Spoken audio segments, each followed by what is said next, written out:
Assalamualaikum warahmatullahi taala wabarakatuh. Alhamdulillahirabbil alamin. Wassalatu wassalamu ala asyrafil anbiya'i wal mursalin wa ala alihi wa sahbihi ajma'in.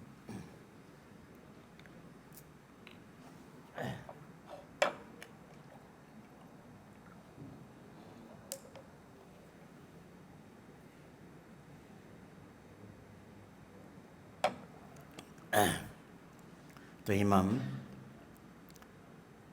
Tuan Hazir belum dah lantik tapi belum dilantik resmi. AJK, maksud AJK yang lama, AJK yang baru. Nazir pun Nazir yang lama, mungkin Nazir yang baru, kita tak tahu lagi lah. Datuk-datuk, Pakcik yang sedang hadir sekalian.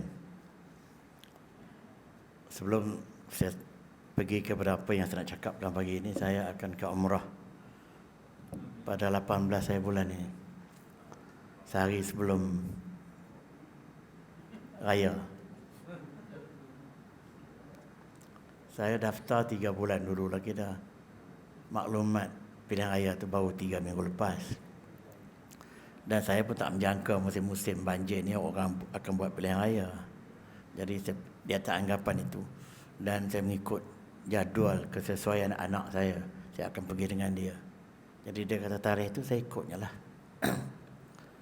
Saya pohon doa restu tuan-tuan sekalian untuk keselamatan, kesihatan saya dan isteri serta anak semasa di tanah suci hingga 30 hari bulan.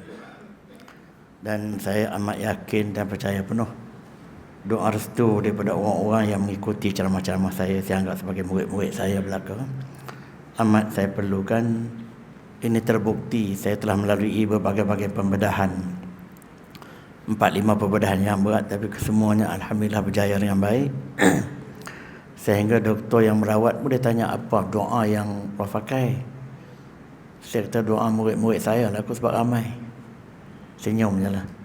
Sebab ada orang satu pembedahan lutut pun gagal. Di saya pembedahan lutut, pembedahan leher, pembedahan L4, L5 dan prostat punya, itu pun kemudian bau kanan, bau kiri. Masih boleh naik basikal seminggu 4 kali. Saya rasa kalau saya tak bercakap sikit pun orang akan tanya tentang PRU. Sikit je. Pendirian saya ambil seperti mana pendirian penceramah-penceramah terkenal lah, seperti Wadi Anwar, Azhar Idrus, Mufti Perlis dan lain-lain begini, iaitu hukum mengundi itu hampir-hampir wajib. Kalau tak fardu ain, berfardu kifayah, tapi hampir wajib dalam keadaan mengundi itu menentukan survival umat.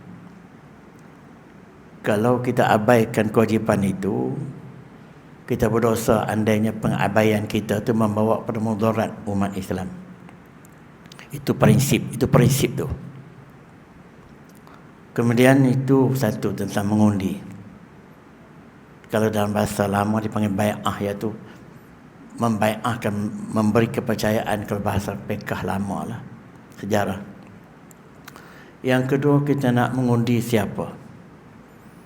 Saya tak nak sebut lah siapa dia. Tapi yang popular sekarang ni adalah 3 pihak. Jadi pada saya, pihak mana yang lebih pada fikiran saya menjamin ataupun mendatangkan kebaikan kepada agama, bangsa dan negara, maka pihak itu kita kena utamakan. Oh, sama je Ustaz, kesemua tu tak sama. Pembohong siapa kata sama? Nabi sendiri apabila dia nak keluar ke mana-mana, dia undi di kalangan isteri-isterinya. Dia nak pilih siapa dia. Kadang-kadang dia komplain oleh isteri-isterinya kerana dia terlalu favor Aisyah. Tapi Aisyah tu kerana mudanya dan kerana cergas. Sebab tu banyak hadis-hadis riwayat Aisyah. Tapi apabila benda tu dia pun sebagai orang yang cerdik, dia kata beginilah, kamu minta kepada aku benda yang aku boleh bagi, kamu jangan minta kepada aku benda yang aku tak boleh bagi. Yang dia boleh bagi ialah giliran, nafkah, jaminan, giliran mabit, layanan zahir. Layanan batin Tuhan yang tahu. Sebab isteri itu bukan ada kategori, ada yang tua. Tapi jangan kamu minta apa yang aku tak boleh bagi. Jadi benda yang dia boleh bagi, dia cuba seberapa daya yang boleh sama. Tapi benda yang dia tak boleh bagi ialah kasih sayang. Kasih sayang tak sama antara A, B, C, D, E. Kita ada 4 orang anak. Saya sayang semua anak saya sama aja Ustaz. Bohong. Tapi kita melayan, bagi harta, bagi pesaka, bagi ini semua kita sama. Tapi non di hati kecil itu terselit sikit, anak ni begini, anak ni begini. Tanya isteri kita. Di antara 4 atau 5 tu ada yang kita kata lebih sikit pemberatannya ke atas kita. Kalau dia kata sama, pembohong. Itu manusia. Cuma kita nak tonjolkan dalam sikap kita atau tidak, kita nak cakap atau tidak, soal lain. Tapi di hati kecil kita, tambatan hati, tentu ada seseorang yang kita kata lebih daripada yang lain. Jadi beginilah juga tentang hal ini. Kalau ke semua itu nak dikatakan 2 kali 5, 5 kali 2, tak betul kot. Kalau kita kata semua buruk, tapi pilih the best among the worst, tentu puannya ada. Kriterianya yang mana lebih mendatangkan kebaikan kepada bangsa, agama dan negara. Jadi ada yang ulama-ulama yang meletakkan kriteria rasuah, kriteria anti-Islam dan kriteria yang lain untuk dia membuat election, membuat pilihan. Maka saya setuju sikap begitu. Sekian, terima kasih. Saya cuba berhati-hati, pasti ini orang-orang yang intelek, dan saya rasa ceramah itu masih ceramah agama. Itu bukan ceramah politik. Sebab pandangan saya sebagai ustaz lah, kata tak ulama pun, yang cabut-cabut yang saya itu pendirian saya. Dan saya mengundi tak pernah miss sejak daripada saya mula mengundi tahun 70-an sampai sekarang. Tapi kali ini nampaknya terpaksa miss. Tuhanlah saja yang tahu hikmatnya mengapa. Okey, kita masuk pada tajuk yang nak cakap pada pagi ini. Itu bertajuk juga tadi ni, tajuk lain. Tuan-tuan sekalian, kita sekarang ni kita pernah ada membuat penilaian tahap iman kita ni. Sebab semua orang yang mengaku beriman, kita nak menilai tahap iman mengikut perspektif Al-Quran. Sebab semua orang mengaku beriman. Kalau kita kata dia kalau kita kata dia tak beriman, dia tumbuk pun dia mau. Tapi perangai-perangai nampak macam tak beriman pun banyak. Masjid tak berapa nak nampak banyak di pasar malam, banyak di tempat minum, tapi di masjid jarang nampak. Di kedai kopi lebih kerap kita berjumpa, tapi di masjid kita tak berapa nak berjumpa. Jadi beriman semua tu. Di rumah dia kita tak tahu, kita tak tengok. Kita tengok tempat yang kita berjumpa. Kalau bagi saya tengok di masjid lah. Kalau orang tu tak pernah datang ke masjid, dia mengaku beriman, tetapi tahap imannya. Sebab iman ni tuan-tuan sekalian ada 3 komponen penting. Percaya dengan hati, percaya yang yakin, bukan percaya saja ya. Percaya, semua orang percaya. Dia percaya kepada orang ni baik, tapi kemudian dia berubah. Tapi tambah iman, percaya yang yakin yang tak mungkin berubah. Itu kalimat yang pertama. Yang kedua, mengaku dengan mulut, verbal confession, yang tidak boleh dipaksa, dengan sukarela, dengan penuh keinginan kita mengucaplah. Dan yang ketiga ini yang paling signifikan sekali untuk menentukan kategori kita. Sejauh mana kita mempraktikkan iman tersebut, praktikal. Yang ini yang membezakan antara A, B, C, D, E dan sebagainya. Sebab amalan itu ialah pembuktian kepada iman. Setakat mengaku, semua orang boleh mengaku. Hatinya dia kata dia beriman, Tuhan saja yang tahu sebenarnya dia beriman atau tidak. Tapi bukti tingkah lakunya tu yang penting. Macam selalu saya sebut dalam viral saya pun ada, mudah mengaku yang, darling, I love you 1000 kali pun boleh. Tapi perangai di belakang isteri itu Entah berapa kali yang online pun kita tak tahu. Jadi bukan sebut yang darling, I love you tu simbol cinta. Itu hanya lafaz perkataan yang daripada lidah yang tak betul lah. Tapi membuktikan yang dia betul-betul love isterinya, betul-betul dia cinta isterinya, walaupun tak pernah ada sebut yang darling, tapi segala tingkah lakunya, segala perbuatannya menunjukkan dia cinta isterinya, memadai, walaupun tak pernah dikeluarkan perkataan yang darling. Tanya kaum ibu di belakang tu macam itu atau tidak? Dia menilai yang suaminya sayang pada dia atau tidak? Adakah nak kena puji setiap pagi yang darling? Atau setengah-setengah orang barat sebelum nak pergi kerja cium dulu? Tak apalah, cium tu Islam pun boleh. Tapi adakah itu memadai? Takut selepas cium dengan isteri dalam di pejabat pula cium dengan steno pun boleh cium juga. Jadi ini masalah tuan-tuan sekalian, di dalam membuktikan sesuatu komitmen. Iman ini satu komitmen. Sejauh mana kita betul-betul beriman, pembuktian itu penting. Saya nak baca beberapa ayat ni. Al-Baqarah ayat 8. Wa minan nasi man yaqulu amanna billah. Ramai di kalangan manusia yang mendakwa dirinya, saya beriman dengan Allah, kami beriman dengan Allah, mengaku berimanlah. Wa bil yaumil akhir, dan hari akhirat. Wa ma hum bimu'minin, tapi sebenarnya mereka tak beriman. Tuhan sebut, bukan saya sebut. Tuhan nak menceritakan inilah perangai orang munafik, mengaku beriman, kononnya dia beriman, tapi sebenarnya mereka tidak beriman. Ayat yang berikut dengan dia, yukhadi'un Allah wallazina amanu. Sikap mereka itu betul-betul mereka menipu Allah. Kononnya dia tunjuk dia beriman, salahnya okey di sisi Allah. Wallazina amanu, dia beriman juga, orang lain melihat dia, oh dia dah bagus, nampaknya datang ke masjid dekat pilihan raya ni. Waktu lain tak datang pun. Wa ma yakhda'una illa anfusahum wa ma yash'urun. Tapi sikap mereka yang berpura-pura begitu, mereka membohongi diri mereka sendiri dengan keadaan mereka tak sedar.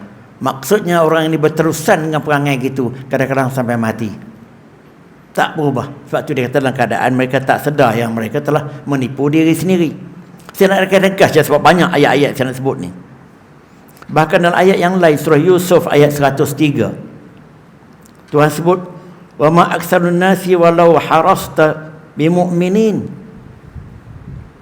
Dan kebanyakan manusia je kalau engkau tidak akan beriman walaupun engkau sangat menginginkannya.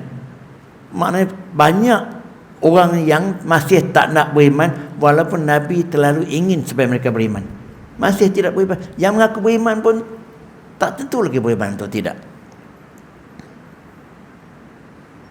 Kemudian dalam surah Yusuf juga ayat 106, lepas pada itu, wa ma yu'minu aktsaruhum billahi illa wa hum musyrikun. Kebanyakan daripada mereka tidak beriman dengan Allah, melainkan kebanyakan mereka ialah mensyirikkan Allah. Ini yang kita bimbang tuan-tuan sekalian. Saya selalu ulang-ulang perempuan yang macam ini, sebab kita buatlah kita bertahlil, berzikir, atau kita masuk, kita kononnya kita buatlah kebajikan, tapi tahap keimanan kita adakah sampai peringkat betul-betul kita sampai ke satu level yang Tuhan nak? Kita akan nilai kejap lagi. Saya nak sebut satu lagi ayat. Dia ayat nak ringkas ya, sebab banyak ayat ni. Siapa yang boleh catat balik semak di rumah. Surah Al-Hujurat ayat 14. Qalatil a'rabu amanna. Orang-orang Arab Badawi yang baru menganut Islam ni datang kepada Nabi, ya Rasulullah, kami telah beriman. Qul lam tu'minu, katakan kepada mereka, wahai Muhammad, kamu belum beriman lagi. Dah mengaku beriman tapi datang kepada Nabi, Nabi kata, jawab kepada mereka, wahai Muhammad, kamu masih belum beriman. Walakin qulu aslamna, tetapi sepatutnya kamu kata kami telah menganut Islam. Bermakna Islam tu mudah, lafaz mengucap Islam. Beriman belum tentu di hati.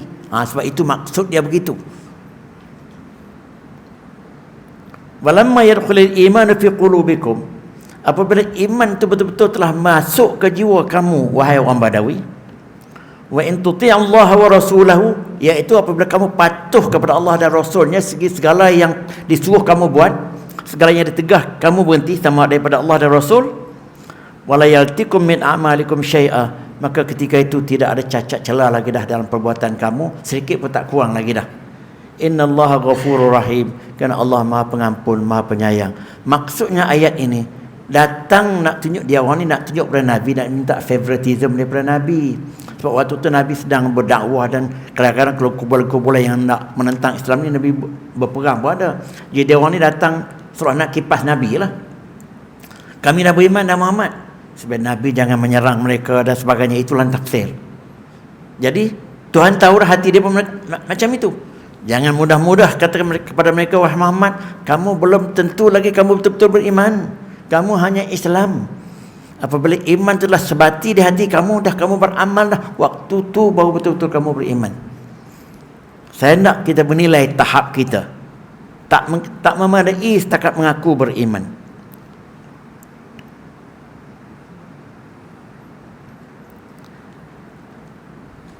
Itu nak mengatakan iman ini belum tentu tercapai apabila tak sampai kepada tahap yang dikehendaki.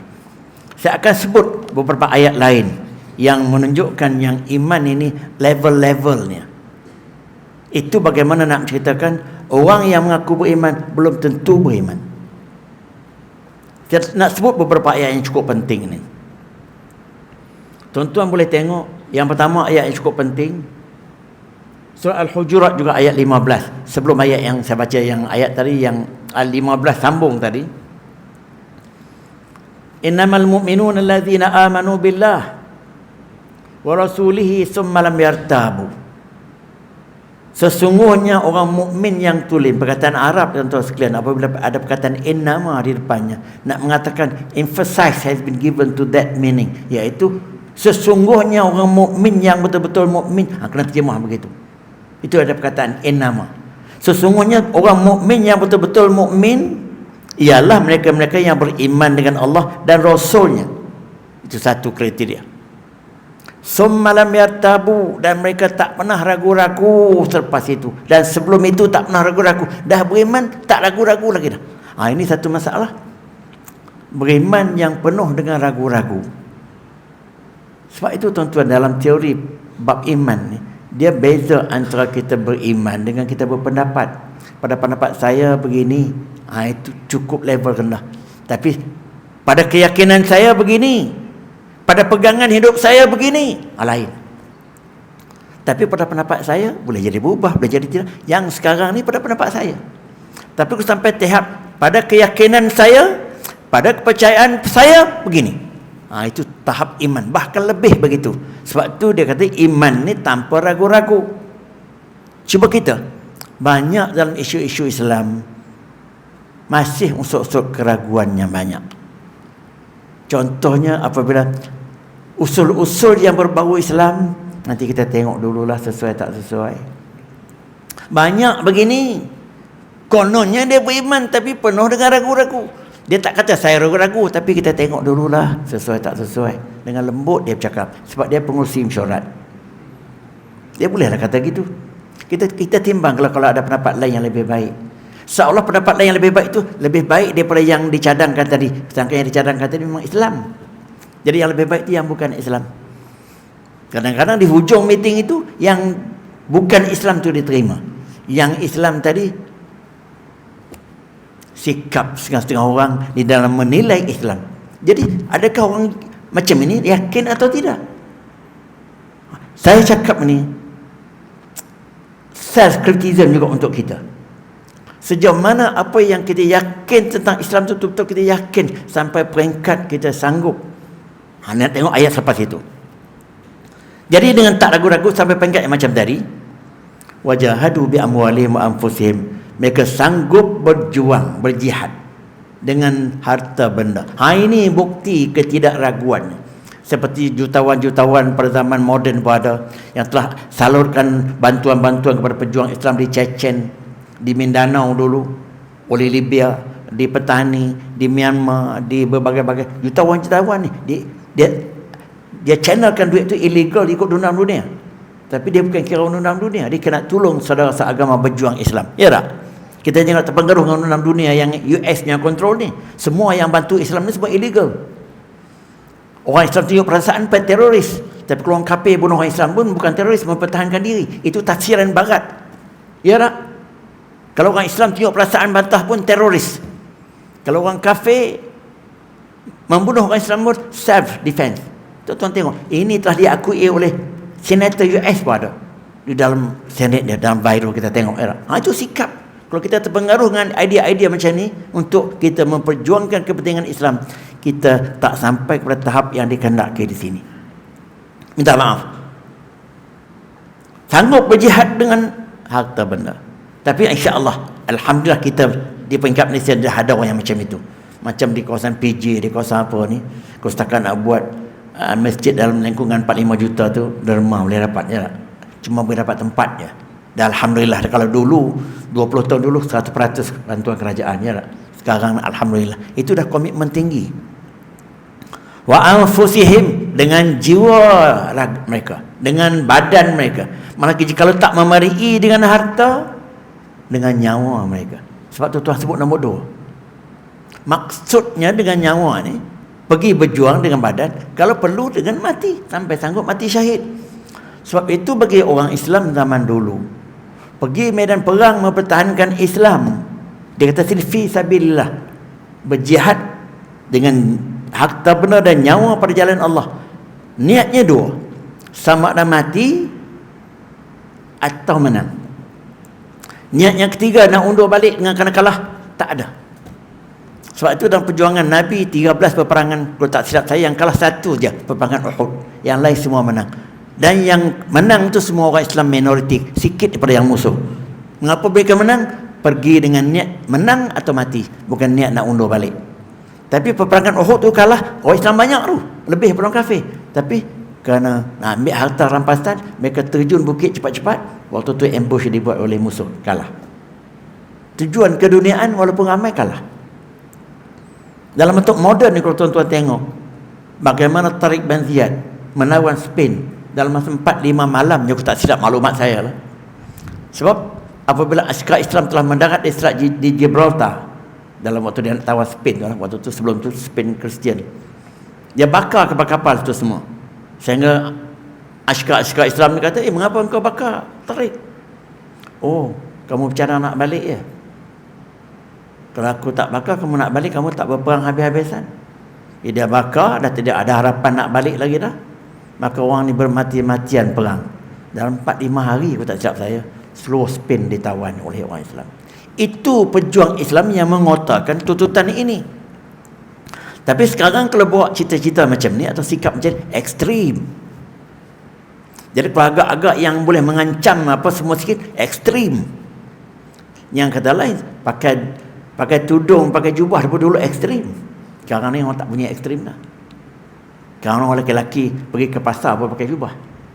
Dia kalau dulu, orang gila mana datang ke pasar ni? Tuan-tuan tengok persepsi masyarakat. Ulaika humus sadiqun. Inilah orang-orang yang betul-betul benar di dalam imannya. Ini ayat yang telah digunakan oleh Syekh Qutb mentafsirkan ayat ini dalam Fi Dhilalil Quran. Ada 5-6 halaman nak menceritakan ayat ini yang begitu padu tentang menilai tahap keimanan kita. Kita tanya sendirilah, saya termasuk, di mana kita berada kalau kita letak ini sebagai tanda aras, trademark untuk keimanan kita. Sejauh mana kita sanggup. Saya tak naklah komen, saya termasuklah. Ayat yang kedua, tuan-tuan tengok surah An-Nisa ayat 65. Fala wa rabbika la yu'minuna hatta yuhakkimuka.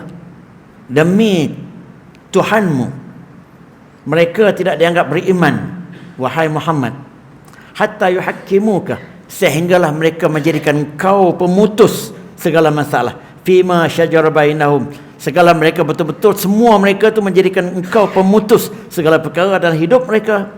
Summa la yajidu fi anfusihim haraja, kemudian apabila engkau telah putuskan semua perkara itu mengikut Islam yang dibawa, mereka tidak ada apa-apa lagi lah, rasa tak puas hati, rasa begitu, rasa begini, tapi tak ada lagi dah. apabila apa yang Nabi putuskan begitu. Mimma qadaita wa yusallimu taslima. Apa yang telah kau putuskan itu mereka terima bulat-bulat dan mereka menerimanya dengan penuh penerimaan yang penuh rela. Maksudnya sebarang anjuran Islam yang Nabi bawa zaman Nabi hidup lah. Kalau sekarang mana yang Nabi bawa Al-Quran dan hadis. Mereka tidak ada dah tapi-tapi. Tak ada dah nak kata kita tengok dulu. Mereka terima penuh. Kalau Nabi kata saja, itulah. Tidak ada lagi nak tengok pilihan yang kedua, pilihan ketiga. Tak ada lagi dah. Sikap macam itu betul-betul dianggap beriman. Kalau tidak, mereka tak beriman, wahai Muhammad. Tapi sekarang ni, seperti saya katakan tadi, apa-apa cadangan atau usul yang berbentuk Islam, ada yang berani menentang daripada depan pun ada. Ada yang menentang secara halus, nanti kita tengok dululah, kita timbang dululah, sesuai tak sesuai. Nanti kita bincang dulu. Kita tak usah tengok banyak lah tuan-tuan sekalian. Kita tengok benda-benda kecil-kecil je. Dalam perjumpaan-perjumpaan kemasyarakatan, tentang masjid tak apalah, jemaah perempuan asing, jemaah lelaki asing. Tentang perjumpaan kesihatan, dalam perjumpaan-perjumpaan kemasyarakatan adalah mesyuarat apa-apa hal kemasyarakatan lah. Jemput lelaki-lelaki perempuan. Katalah ada idea nak pisahkan lelaki-lelaki sebelah, perempuan sebelah. Ada orang menentang, Allah ini tak apa, ini bukan masjid. Tolak. Begitu juga ada orang yang agak kuat dengan Islamik dia. Dia nak buat kenduri, dia nak buatlah kemah tak bercampur lelaki-lelaki perempuan. Dia nak apply lah sikit-sikit lah. Ada dia kalangan hadirin tu, Allah kami tak nak lah berpisah dengan suami isteri ni. Beri campur lah, tak apa. Tak apalah dia suami isteri, yang datang bukan suami isteri. Kemudian apabila ada cadangan-cadangan, kalau angkat nikah pagi itu pakai macam nak pergi semayang semuanya, dengan tutup aurat cukup. Tapi datang petang ni pakaian yang sesuai. Dia sebut, dia tak kata pakaian yang tutup aurat, pakaian yang sesuai. Pakaian yang sesuai ni pakai selendang, tak kata ni buka buah dada, apa tu masih buka, saya tak kata buka buah dada, sorry. Yang buka kawasan dada ni, buka sebahagian daripada leher tu masih sesuai. Pakailah. Apa sebab timbul idea-idea begini? Sebab idea nak menolak sesuatu yang berbau Islam ni tak ada. Itu saja di sebaliknya. Kalau tidak, apa sebab? Bahkan orang pakai tudung kan cantik, lagi smart, lagi lawa. Tapi tak. Sekarang ni alhamdulillah dah banyak dah ke arah yang baik. Ya, kalau dulu janganlah. Kalau kita tengok majlis akad nikah pagi tu dengan majlis resepsi sebelah malam tu, kontras sangat, walaupun hadirinnya orang Islam juga. Apa sebab? Islamik punya pakaian ni tak menjadi isu penting sangat. Yang pentingnya gaya, style, lawa, cantik. Itu maksud saya tentang bagaimana kita menjadikan Islam tu sebagai as a way of life. Sebab tu saya ada dalam video keluar saya, sejauh mana kita menjadikan Islam tu sebagai betul-betul as our way of life, atau setakat dakwaan saja. Sebab ad-din maksudnya macam itu. Kemudian itu di segi apa yang diputuskan mereka terima bulat-bulat. Kemudian ayat yang menguatkan lagi pendirian ini. Tuan buka surah An-Nur ayat 51. Innama kana qaulal mu'minina idza du'u ila Allah wa rasulih.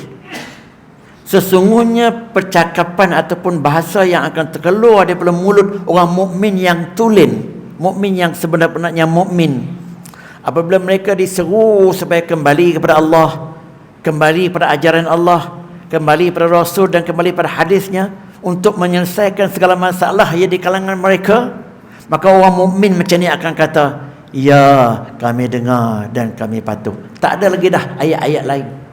Maknanya apa? Simple, straightforward. Apabila sebarang usul yang selari dengan Al-Quran, sebarang program yang selari dengan hadis dan Al-Quran, mereka terima, ya, kita buat, sebab itu Islam. Tak ada nanti kita tengok dulu, kita timbang dulu sesuai tak ada dah timur tak timur gitu. Sebab kalau kita nak kata nanti tengok sesuai tak sesuai atau tidak, apa maknanya? Seolah-olah cadangan Islam tu tak sesuai. Itu makna dia. Tidak ada makna lain. Kalau nanti kita tengok dulu, bermakna dia tak berapa meyakini apa yang dianjurkan tu. Nanti nak bincang dulu. Itu maksudnya yang berbahaya kepada segi iman. Saya sengaja nak mendedahkan, bukan nak mendedahkan, nak meng-highlightkan benda ini untuk kita menyedari di mana tahap keimanan kita sekarang ini. Itu maksud saya. Terutama kita memiliki anak-anak yang remaja dah, anak-anak yang dah sampai 40, anak saya dah 40 tahun ke atas, dah 3 orang dah. Kalau saya tak betul-betul doktrin mereka dengan hal-hal macam ni, belum tentu tersalah dalam sikap mereka, dalam pakaian mereka, walaupun mereka bersolat. Bersolat tu bukan saya kata solat tu penting, tapi minimum. Tapi penampilan dia lain tak tentu. Pakaiannya, cara dia makannya. Jangan kata lain, tuan-tuan tengok. Cara memilih kedai makanan pun dia suka pilih yang sedap-sedap pada pandangannya, walaupun di segi Islamiknya indakful. Makanan-makanan kedai halam disukai, kedai-kedai mamak tak apa suka. Dia bagilah hujah mamak ni bulu ketiak panjang lah gitu gini, busuk lah. Tak apalah. Tapi di sebalik itu semua, dia tak apa-apa nak suka, sebab kedai-kedai yang bukan Islam tu nampak bersih, nampak cantik. Tak kala makanan ala Jepun ke ala Korea tu soal lain. Orang pun buat mereka. Tetapi dari segi itu, ada tak di dalam hati mereka, ada syubhat tak makanan ni? Timbul tak soalan macam itu? Timbul tak isu macam tu di hati dia ketika dia nak memilih? Itu benda kecil. Belum kita nak fikir masalah undang-undang kita nak buat sesuai dengan Islam atau tidak. Itu besar. Nak cakap yang tu tak berani saya. Kita ambil yang kecil-kecil je. Jadi dengan sebab itu, tuan-tuan sekalian, benda ini patut di-highlightkan untuk menjamin sejauh mana komitmen kita selari dengan kehendak ayat Quran yang menentukan orang mukmin kena macam itu. Dan Tuhan sebut lepas pada itu, wa ulaika humul muflihun. Orang Islam yang macam ini saja yang dijamin kejayaannya. Mana kejayaannya mengikut perspektif Islam. Sebab itu kalau orang tanya mengapa orang Islam dulu berjaya, sebab mereka beramal macam ini. Macam saya kata Tariq bin Ziyad tadi. Dan mereka tunjukkan ketulinan Islam sampai orang bukan Islam terpegun dengan Islam, menganut Islam. Itu yang berlaku. Macam mana sikap orang Islam di Rusia yang boleh semayang sampai menarik orang bukan Islam masuk hari raya dan sebagainya. Dan bagaimana pedagang-pedagang Islam datang ke Asia Tenggara yang boleh menunjukkan sikap mereka dalam perniagaan ikut Islamik dan sebagainya, sehingga istana masuk Islam, batu rakyat semua ikut Islam. Itu yang kita dapat Islam sekarang. Tapi setelah kita berada dalam Islam, kita gagal menunjukkan ajaran Islam yang tulen, maka Islam tidak menjadi tarikan lagi dah kepada non-Muslim. Betul atau tidak? Mereka tengok Islam penuh dengan negatif. Bergaduh orang Islam, jago. Maki hamun orang Islam, jago. Tak boleh harap orang Islam, jago. Rasuah pun orang Islam, jago. Jadi di mana tempat puan-puan yang mereka nak mengkagumi Islam? Tak ada. Sebab tu kalau orang tanya mengapa Islam tak berkembang, itulah sebab dia. Sebab kita gagal mengimplementasi dan manifestasikan Islam yang indah ini seperti mana orang dulu zaman kegemilangan dia membuktikan Islam itu indah dalam kehidupan. Maka tinggallah kita sekarang ni, kita manifestasikan Islam tu dalam bentuk personal. Semayang kita elok, kita lemah, ada takat personal. Tapi mari pada peringkat public, Islam tak begitu diambil kisah. Itu puncanya. Kalau orang tanya saya mengapa kita gagal menarik orang bukan Islam masuk Islam di Malaysia ni, itulah puncanya. Jawapan saya, sebab kita gagal membuktikan Islam tu cantik, indah dalam bentuk realiti. Kita hanya mentabik dada Islam tu indah dalam ceramah, ya tak? Dalam fakta-fakta sejarah lampau. Tapi kita tak boleh buktikan sekarang. Macam saya kata buat cinta lagi. Saya membuktikan kata sayang isteri saya waktu saya nak cinta dia dulu, nak tackle dia dulu. Saya cakap tak malu benda-benda gini ni. Saya bukan pernah kata saya cinta saya apa, tapi saya buktikan kejujuran saya. Saya buktikan kesetiaan saya kepada dia yang tulen, maka dia percaya. Jadi kita sekarang kita tak payah mengatakan Islam itu terbaik melalui ceramah. Saya buktikan dalam bentuk kita bersatu padu, kita maju, kita toleran, kita agama yang bersepahaman, berbagai-bagai ciri yang nak pada Islam. Tapi tak ada benda tu pada kita sekarang ni. Bahkan ni musim pilihan raya ni lagi banyak kecelaruan, lagi banyak benda-benda yang bertentangan dengan Islam tu berlaku. Jadi di mana nak nampak keindahan Islam? Takkan nampak pakaian kita elok, sakat dengar ceramah sedap boleh, tapi dalam realitinya tak berlaku. Ini yang paling menyedihkan sekali pada pandangan saya. Ayat yang lain tuan-tuan tengok. Surah Al-Ahzab ayat 36.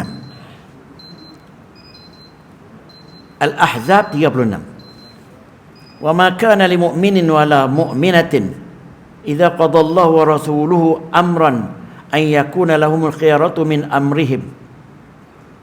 Tidaklah seseorang itu dianggap mukmin, sama ada laki-laki atau perempuan yang tulen, yang mukminnya sama ada laki-laki atau perempuan, apabila Allah memutuskan sesuatu untuknya atau Rasul memutuskan sesuatu untuknya. Kalau zaman dulu wahyu turun, Al-Quran, Nabi yang sekarang ni Al-Quran dan hadis lah, memutuskan sesuatu dalam hidup kau, ayyakuna lahumul khiyaratu min amrihim, untuk mereka memilih-milih yang lain selain daripada apa yang telah tertentu di dalam Al-Quran atau hadis. Sebab itu tuan-tuan sekalian, kalau benda tu dah clear cut dalam Al-Quran kata begini, clear cut dalam hadis kata begini, ulama apa bersepakat mengatakan begitu, betul, tiba-tiba kita masih memilih-milih yang lain, bertentangan 100% dengan ayat ini dalam segala isu hidup kita. Saya tak nak refer kepada satu-satu nanti menyinggung, ya tak? Kita kata macam inilah, tenang, kita ambil yang clear. Riba tu jelas kata haram dalam Al-Quran, ada ayatnya pula lagi. Kalau kita duk putar belit, putar alam juga nak cuba nak mengatakan riba tu halal dengan berbagai alasan ekonomi, darurat apa semua tu, semua pembohongan semuanya. Ya tak? Sebab itu ulama telah berusaha habis-habisan mengeluarkan berbagai-bagai bentuk Islamic product melalui bank ini untuk menjadikan benda itu tidak berbentuk riba. Kalau tidak, biarkan. Ya tak? Itu contoh jelas. Jadi kalau kita masih dah alternatif yang Islami tentang muamalat, tentang business transaction, kita masih memilih yang riba dengan sengaja, dosa besar tuan-tuan sekalian tu. Jangan pandang mudah sangat. Dia kadang-kadang pergi umrah rajin, pergi haji lain, tapi hutang yang berbentuk riba ni masih bergelumang. Oh, tak bagus sebenarnya, tak boleh. Saya cakap betul-betul ikhlas. Ya tak? Kalau benda tu clear cut riba lah. Tapi kalau hanya pendapat orang kata riba, orang kata tidak, tu soal lain. Sebab dalam simpanan bank-bank yang tentu macam dulu yang anggap kata Selangor lambat juga nak lulus ASB, lepas tu semua okey. Itu makna benda tu masih ada. Tapi kalau clear cut kata benda tu riba, dah disahkan riba, semua orang, tiba kita masih dengan kerana keuntungan dan sebagainya, kita nak ambil iya. Ini masalah besar. Macam zaman Pak Mantelo dulu lah, 15% sebulan ni, bukan setahun. Oh, semua orang dia bawa berbagai-bagai kata halal. Tapi apa yang jadi sekarang? Terlentang, tertungging, terbalik habis. Inilah masalah. Benda bercorak keuangan, bercorak masuk aja, tak berkira dah tebak hukum. Walaupun penampilannya ke masjid surau. Jadi saya tak nak hidup bersinawara macam itu. Jadi sebab memilih-milih kalau benda yang bertentangan dengan Islam, jelas berlawanan dengan ayat ini. Ayat selanjutnya, tuan-tuan tengok surah Al-Anfal ayat 2 hingga ayat 4. Dia guna perkataan innama lagi. Sebab innama ni dia panggil adatul lil hasri bahasa Arab. Nak mengatakan itulah, nak jadi mukmin kena macam itu. Dalam tafsir adalah, tapi dalam terjemahan direct tu biasa ajalah. Tu saya tafsir ni. Ilmiah pengajian saya pun saya buat ni bentuk macam itulah. Kalau saya nak terjemah word by word situ tak ada masalah, tuan-tuan boleh baca tafsir aja. Saya nak huraikan maksud yang dikehendaki. Innamal mu'minuna allazina idza dzukirallahu wajilat qulubuhum. Sesungguhnya innama lagi. Sesungguhnya orang yang betul-betul mukmin, yang tulen itu,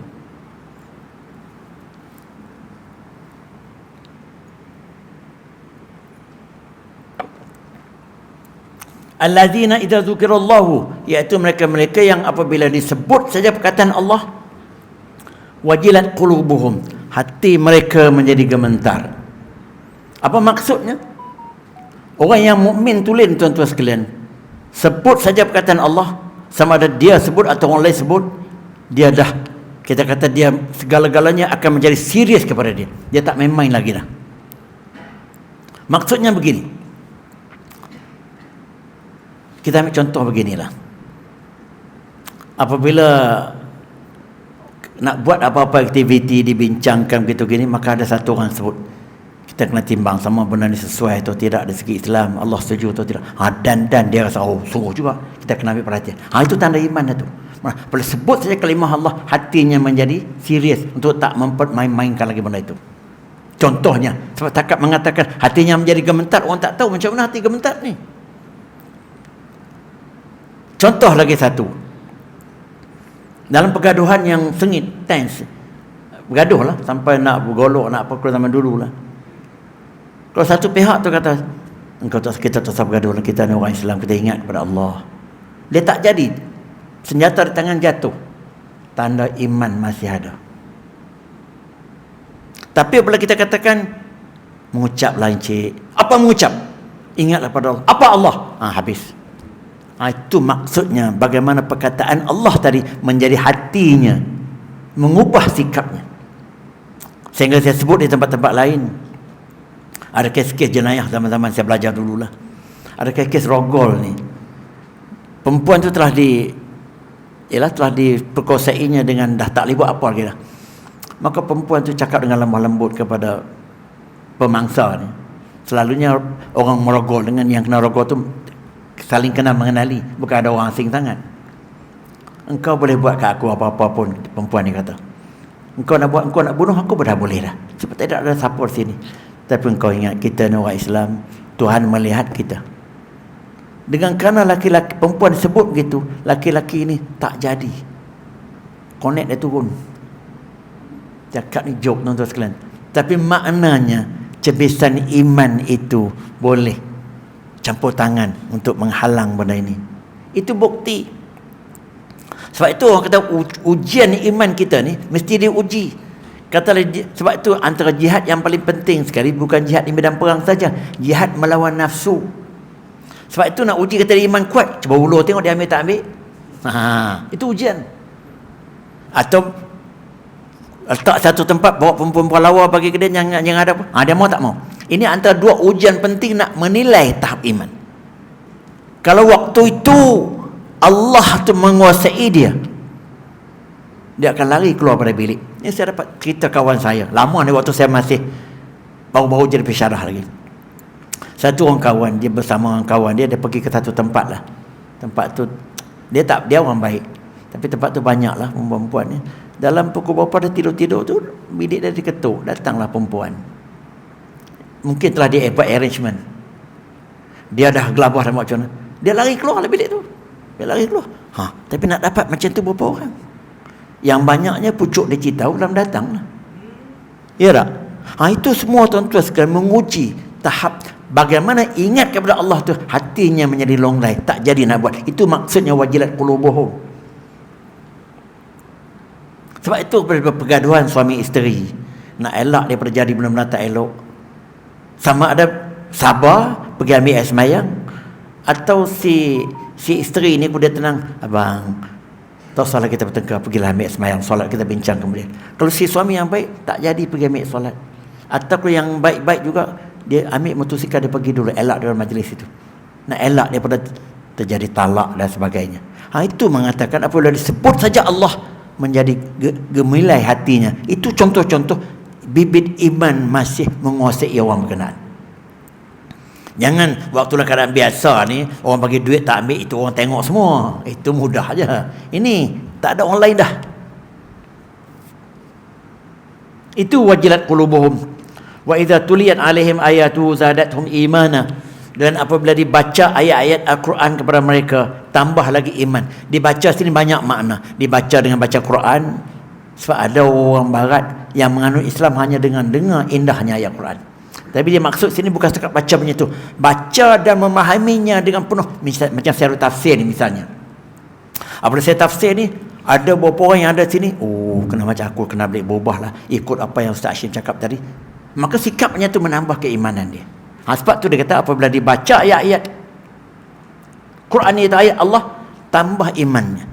Maknanya kalau misalnya macam saya kata tadi lah, apabila dengar ceramah-ceramah yang keadaan macam ni, mengisafkan dia untuk dia memperbaiki diri dia, untuk menambah. Itu contohnya. Wa ala rabbihim yatawakkalun. Dan orang macam ini hanya berserah kepada Allah sahaja dalam hidupnya. Tidak ada yang lain lagi dah. Tapi kita cakaplah serah kepada Allah, tapi berserah kepada tok nenek berserah kepada hantu jemalang, berserah kepada bos dia. Kalau tak kerana bos dia kata tak, jadi macam-macam. Kita tak berserah betul-betul kepada Allah. Macam ni lah nak hadapi berbagai-bagai.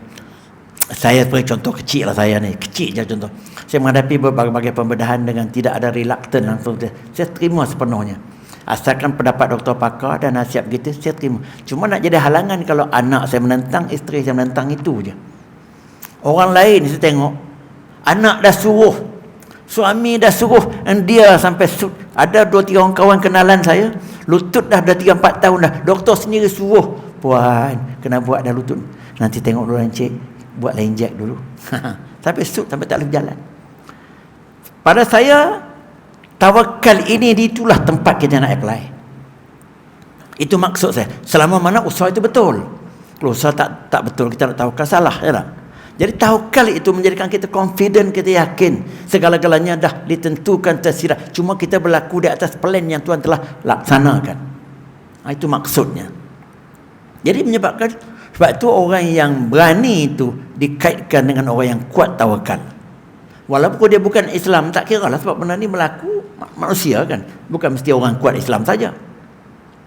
Lepas itu disebutkan allazina yuqimuna as-salata, orang-orang yang mendirikan salat. Maknanya mukmin yang sejati ini yang mendirikan salat.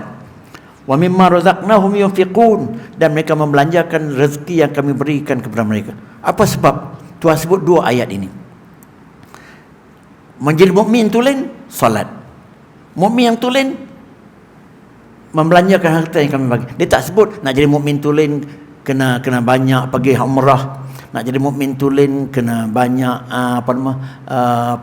sembahyang sunat. Dia tak sebut yang itu. Apa sebab dia sebut 2 ayat ini? Maka dalam tafsir mengatakan begini, dalam hubungan kita dengan Allah yang utama sekali ialah salat. Ya tak? Maka itu dia letakkan sebagai kriteria penting sebagai orang yang betul-betul mukmin. Dan dalam hubungan kita dengan manusia, yang penting ialah kita saling bantu-membantu, zakat dan seumpama. Tuan-tuan tengok indahnya Islam ini. Dia meletakkan hubungan dengan Allah. Tuhan tak nak segala harta benda, Tuhan nak kamu sembah dia. Sebab tu ma khalaqtul jinna wal insa illa liya'budun. Aku tak jadikan jin dan manusia tadi melainkan untuk sembah. Maka sembah ialah salat. Dia letakkan kriteria situ. Lepas itu dengan manusia kita bantu-membantu. Sebab itu unsur bantu-membantu ni antara elemen penting untuk menjadi mukmin yang baik mengikut ayat ini. Ulaika humul mu'minuna haqqan. Itulah mukmin yang sebenar-benarnya beriman. Tuhan sebutkan dengan ayat yang cukup jelas lepas itu. Itulah sebenar-benarnya mukmin yang betul-betul beriman. Ada masalah lagi tak ni? Boleh sikit lagi tak? Saya nak buat lagi satu ayat yang cukup penting ni. Nak menilai tahap keimanan kita. Kita berada di mana? Selama ni saya dah buat dah di Al-Falah, tapi dalam bentuk yang berlainan. Dah ada juga video keluar ya tak? Tapi saya rasa setiap kali saya menyampaikan itu adalah sikit sebanyak signifikan yang agak boleh diambil. Tuan-tuan buka surah Al-Mu'minun daripada ayat 1 sampai ayat 11 kalau boleh. Al-Mu'minun tu surah ke berapa? 23, 24, 25 ke? Ayat yang cukup penting ni. Nak menceritakan ciri mukmin yang secara holistik ini mengikut ciri-ciri yang ada dalam ini. Qad aflahal mu'minun. Pasti berjaya orang mukmin. Dia sebut qad ini nak menjaminkan pasti. Qad ini maknanya betul-betul berjaya. Aflahal mu'minun, berjayalah orang mukmin yang tulen. Macam mana? Siapa dia? Allazina hum fi salatihim khashi'un, yang betul-betul khusyuk dalam semayang. Masih semayang diletakkan keutamaan untuk memastikan mukmin yang tulen yang berjaya. Pentingnya semayang. Kalau tak semayang, berjaya segi lain pun palsu. Di sini semayang disebut kepentingannya serius di dalam semayangnya. Ibadatnya serius, khusyuk. Dia tak sebut di segi rukun syarat kemudian. Tapi di sini makna semayang yang betul-betul serius. Semayang yang betul-betul memang dengan sampai tangisan pun ada. Macam kita bangun tahajud tu. Bukan setakat lepas batuk di tangga. Walazina hum anil lagwi mu'ridun. Yang mukmin yang berjaya ni juga yang mengelakkan segala benda-benda yang sia-sia. Ini tak payah saya sebut. Semua pakar-pakar psikologi, pakar-pakar motivasi sebut ini. Nak berjaya, kena buang segala yang tak berfaedah. Buang masa, belanja memboros dan sebagainya. Ikut kehendak hadis tu. Rebut 5 peluang sebelum datang 5 perkara yang lain. Saya baca tak ikut rutin dia. Apa dia? Muda sebelum tua, sihat sebelum sakit, senang sebelum susah. Apa lagi? Masa terluang sebelum masa sibuk, dan terakhir sekali hidup sebelum mati. Itu makna jangan biar terlepas benda tu. Kalau buat begitu malah kita mensia-siakan. Sebab tu kalau kita tengok ayat wal asri itu, demi masa, innal insana lafi khusr, semua manusia tu betul-betul dalam rugi. Rugi maknanya apa dia? Buang masa, buang duit, membazir, semua tu rugi. Illa allazina amanu, melainkan yang beriman. Illa allazina amanu wa amilus salihat, buat benda yang baik. Wa tawassaw bil haqq, memperjuangkan kebenaran. Wa tawassaw bis sabr, dan memperjuangkan kesabaran. Saya dah ulas panjang ayat ni. Saya tak nak sebut panjang-panjang sebab di sini ayat lain saya nak utamakan. Dan selanjutnya, orang yang berjaya ni juga wallazina hum lizakati fa'ilun, macam tadi juga, menunaikan kewajipan zakat. Mengapa? Waktu turun ayat ni saya dah balik tengok tafsir, belum lagi zakat tu difardukan, tapi dah sebut zakat sini. Maka ulama maksudkan zakat di sini ialah penyucian jiwa. Sebab bahasa Arab ni kalau zakat tu termasuk, dia kata zakah tu asalnya menyucikan. Menyucikan harta secara zakat, menyucikan jiwa secara hindarkan sifat-sifat mazmumah dengan sifat-sifat mahmudah. Jadi qad aflaha man zakkaha. Jadi itu maksud yang pertama. Maksud yang kedua termasuklah memberi zakat. Jadi nak berjaya kena tolong orang sama, ambil hal nasib orang dengan memberi zakat. Sebab tu dia sebut itu ciri orang berjaya. Sebab tu kalau orang yang duit banyak apa semua, kaki kedekut, tak peduli orang ketepikan dia, orang menyampah dengan dia, tak berjaya. Sebab berjaya sini luas maksudnya. Wallazina hum li furujihim hafizun, yang berjaya ini juga ialah mukmin, yang berjaya ini juga ialah yang menjaga maruah seksnya. Di sini ialah maruah seksnya, hubungan seksnya dengan siapa yang diizinkan? Illa ala azwajihim aw ma malakat aymanuhum, melainkan dengan pasangan hidup masing-masing, isteri, suami, ataupun perempuan yang diizinkan pada zaman dulu, amah. Dengan orang itu saja.